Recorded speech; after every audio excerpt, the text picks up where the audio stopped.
Hello, friends, and welcome back to Stories About Entitled People. Today's story takes us to a bookstore where a simple misunderstanding spirals out of control. When OP helps a little boy find a book, his entitled mom assumes OP is a store employee, and things get wild. But before we begin, best way to support our channel is to leave comments, like, and subscribe with the turned-on bell so you don't miss the new video every single day. Here we go. A Bookstore Karen's masterclass in misguided fury. I love books, so I frequently take my kids to bookstores. On one of our visits, I was in the kids section helping my youngest look at different books when another little boy came up and asked me where the bad kitty books were. Since I was right there, I showed him where they were, and he thanked me before going back to what he was doing. So far, so good, right? A little while later, I was browsing the adult section when the boy's mother approached me and asked where the mystery/thriller section was. Now, I don't read that genre, so I told her I wasn't sure. She responded with, "You must be new. This is where you help me find them." I politely explained that I didn't work there, I was just a customer. But that didn't sit well with her. She insisted that if I didn't help her, she'd go tell my manager. I told her to go ahead as I didn't have a manager. This seemed to upset her even more. She started following me around, calling me rude because I helped her son but not her. She was furious, threatening to get me written up. At that point, my son came up to me, ready to leave. I thought this would finally make it clear to her that I wasn't an employee, but no, she got even angrier, saying it was unprofessional to bring my child to work with me. She followed me all the way to the register, demanding that they get a manager, claiming I was the rudest employee she'd ever encountered. The cashier at the register was clearly confused and called over the manager. When the manager arrived, they explained to her that I didn't work there. But the woman, still furious, told me, "If you had just taken the time to help me find my book, this wouldn't have happened." At this point, my son, who always has something to say in these kind of situations, piped up. He told the woman, "That's not how you say sorry. Mom says you say it without making an excuse." I quickly hustled him out of the store before things escalated further, and honestly, I couldn't really tell him he was wrong. He had a point. This woman couldn't take a single polite, "I don't work here," and instead doubled down with absurd accusations. The fact that she followed you around and still didn't get the hint when your child was with you? Just wild. Your son's comment, though? Absolute gold. Kids have a way of cutting right to the truth, don't they? I can't help but admire how he called her out so simply and effectively. Honestly, if I were in your shoes, I'd probably still be laughing about it. Major kudos to you for keeping your cool and not letting her ruin your bookstore outing. Anyone else feel like this kind of behavior is becoming way too common? When neighborly kindness turned into a construction catastrophe.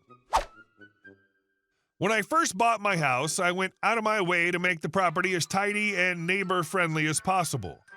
My gravel RV pad runs along the side of my house parallel to the property line. To give it a clean, finished look, I edged it with bricks. Wanting to be a good neighbor, I even set the bricks a full 12 inches inside my property line, leaving a strip of grass between the bricks and my neighbor's yard. That extra foot was my way of saying, "Hey, I'm considerate." But I quickly learned that not all neighbors are equally considerate or logical. One sunny afternoon, my neighbor, let's call him Gary, knocked on my door.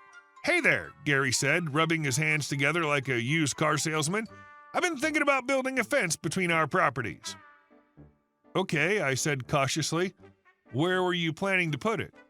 "Well," he began, a sly grin creeping across his face, "I figured I'd just run it right along the edge of those bricks of yours. You know, right up to the edge of my yard." I raised an eyebrow. "Gary, the bricks are actually 12 inches inside my property line. If you're putting a fence in, it needs to be on your side of the line." He looked genuinely surprised, or pretended to. "What do you mean? The bricks are clearly the property line." "No, they're not," I said, trying to keep my tone civil. "The property markers are still visible, and I even strung a line between them when I installed the bricks." Gary frowned, his face shifting into something far less friendly. "Well, I mow that strip of grass. That makes it mine." I couldn't believe what I was hearing. "Gary, mowing the grass doesn't make it yours," I said. "That's not how property works." "Well, it's called adverse possession," he shot back, clearly feeling smug. Look it up." "Oh, I already have," I replied, now thoroughly annoyed. "Adverse possession requires exclusive use of the land for a certain period, and I use that 12-inch strip all the time to move wheelbarrows and equipment between my front and backyards. You can't claim exclusive use of something I actively use." Gary crossed his arms. "We'll see about that." True to his word, Gary didn't let the matter drop. Over the next few weeks, I caught him staking out spots for his future fence, complete with spray paint and flags. He even started telling neighbors that I was encroaching on his land, painting me as the unreasonable one.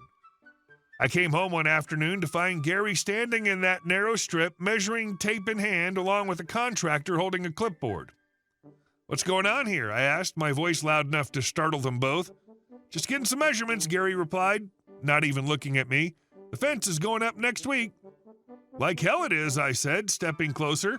"You're trespassing on my property. I'm giving you one chance to leave before I call the police." Gary scoffed. "Go ahead, I'm building my fence and you can't stop me." That night, I decided to take Gary's advice. I called my lawyer.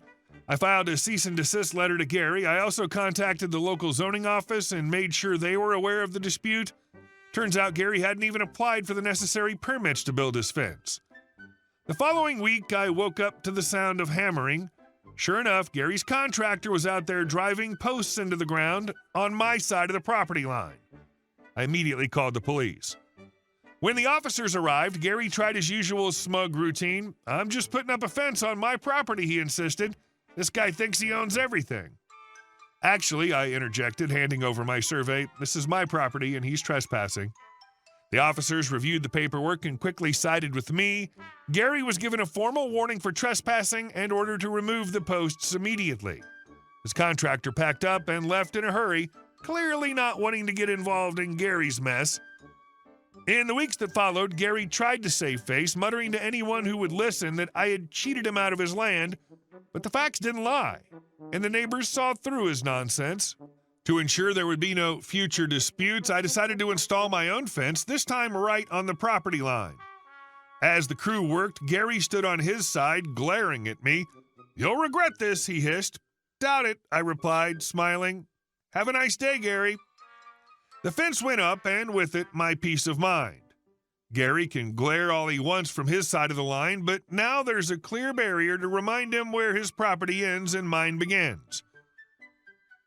Gary's nerve is just wild. Imagine thinking mowing someone else's grass suddenly makes it yours. He even tried the adverse possession card, like he read one legal term online and decided he was an expert. The audacity of bringing in a contractor without permits and outright trespassing just screams entitlement. Good on you for standing your ground and handling it the right way. Lawyer, zoning office, police, the works. And building your own fence right on the property line, that's the perfect move. Not only did you shut Gary down, but you made it clear there's no room for his antics anymore. Curious to hear if any neighbors still buy into his victim act, though. And our last story. Karen poisoned my pool because I wouldn't let her swim. Recently, I bought a house from a kind elderly man. The house was wonderful, as the man had previously owned a construction company and knew everything about building a private home from the ground up. Unfortunately, his wife had passed away 10 years ago, and he'd been living there alone. When he began to experience health issues related to high blood pressure, he decided to move closer to his daughters. At first, everything seemed perfect until summer arrived. That's when my neighbor Karen started visiting me, often with her friends in tow. She claimed the elderly man had allowed them to use the pool, and now I was obliged to let them do the same. I refused for 2 reasons. First, she hadn't been a friendly neighbor. I hadn't seen her all winter or spring, and she only showed up when the weather got hot. Second, her attitude was condescending, as if she wasn't asking for a favor, but demanding repayment of a debt. From that day, Karen seemed to decide that I was her personal enemy. She began spreading rumors about me. One day, when I wanted to take a swim, I noticed the water in my pool had a strange color and smell. Later, I found out the chlorine levels were 20 times higher than normal. And there were other chemicals in the water. I had no proof Karen was responsible, but I didn't have any other enemies in the neighborhood. But that wasn't the end of it. Karen appeared to make it her mission to turn my life into a nightmare. A few days later, strange items began showing up on my property. Empty beer bottles, old tires, and even a broken chair. One morning, I discovered my fence partially destroyed, with Karen's yard visible through the gap. It seemed like she wanted to leave evidence of her handiwork. I tried talking to her, but she just smirked and said, "It's your property, sweetheart. Take care of it yourself." I realized I wouldn't get anywhere with Karen using ordinary methods, so I decided to outsmart her. I installed security cameras around my property, carefully camouflaging them. Now every corner was under surveillance. Within a few days, the footage revealed Karen and her friends sneaking onto my property at night, dumping trash, and trying to damage my lawn. I didn't go to the police immediately. I had a different plan. I started gathering information about Karen. It turned out she constantly argued with other neighbors, embellished her stories, and always believed she was in the right. I began talking to other residents, subtly bringing up her behavior. To my surprise, many of them were unhappy with Karen but were afraid to confront her. I convinced them that together we could take action. The trap for the cunning fox. One evening, knowing Karen's habits, I left a bait near the pool, a supposedly expensive water purification device. The cameras were set to record in high resolution. As expected, Karen showed up that night with some tools, attempting to sabotage the equipment. Everything was caught on tape.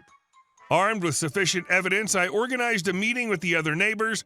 I showed them the videos and explained how Karen wasn't just harassing me, but likely causing trouble for others. The reaction was explosive. People realized they weren't alone in their issues with Karen. We decided to act together. The next day, I sent the recordings to the police and notified the property management company. Karen was summoned for questioning. She tried to deny everything, claiming it was a setup, but the evidence was irrefutable. She was fined for property damage and received an additional penalty from the police. But that wasn't the end. While collecting information about Karen, I discovered that she worked as a secretary for the mayor of our town. This position had given her a sense of power, which she seemed to abuse not only with neighbors but also at work. I decided someone like her shouldn't hold such a position. I compiled all the evidence of her misconduct, video recordings, testimonies from other neighbors, and even a petition signed by those who'd suffered because of her actions. I sent a detailed report to the mayor, highlighting how her behavior tarnished his office's reputation and eroded residents' trust in local authorities. A week later, Karen suddenly disappeared from sight. I found out she'd been fired and could no longer afford her rent. And just like that, Karen vanished from my life. I don't think she's learned any lessons, but now at least she won't be too close to our hero of history. Merry Christmas, everyone! Hey guys, thank you all for watching the video. I'll see you in the next one.